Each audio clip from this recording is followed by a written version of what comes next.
श्री गणेशाय नमः. श्री स्वामी समर्थ. जय जय स्वामी समर्थ. ओम श्री परमात्मने नमः. आज आपण इथे सेवेसाठी संत कबीर यांचे काही दोहे घेतलेले आहेत. दोहा. जिन खोज तिन पैया, गहरे पानी बैठ, मैं बपुरा बुडन गया, रहा किनारे बैठ.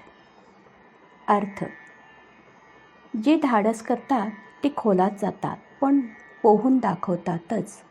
जो घाबरतो तो किनाऱ्यावरच बसून राहतो. उदाहरणार्थ, कोणतेही शिक्षण घेताना धाडस पाहिजे. उदाहरणार्थ पोहणे, गाडी चालवण्यास शिकणे, अशी काही बरीच उदाहरणं आपल्याला इथं सांगता येतील. दोहा.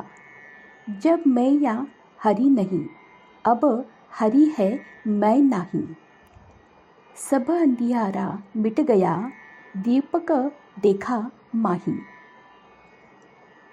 जेव्हा मीपणा होता तेव्हा अहंकार होता, तेव्हा देव दिसत नव्हता.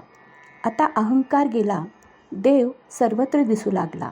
म्हणजेच अहंकार सोडला तर खरे ज्ञान मिळते.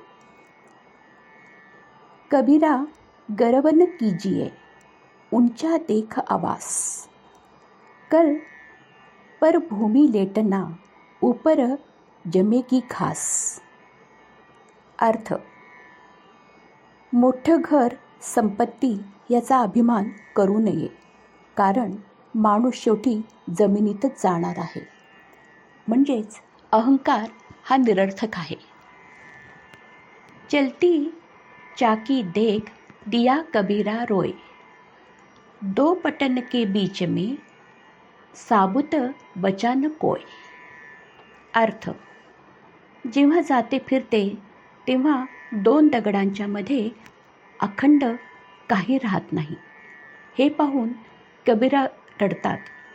जगातल्या मोहमाया संकटातून कोणी सुटत नाही आणि मृत्यू आणि आयुष्याच्या संपत जाणाऱ्या क्षणांना कोणी थांबवू शकत नाही. हाथ कंगन को आरसी क्या, पढे लिखे तो फारसी क्या. जी गोष्ट स्पष्ट असते त्याला पुराव्याची गरज नसते. जसे हातातले कंगण बघायला आरशाची काय गरज आहे. सत्य गोष्ट स्वतःच स्पष्ट दिसून येते. श्री स्वामी समर्थ. जय जय स्वामी समर्थ.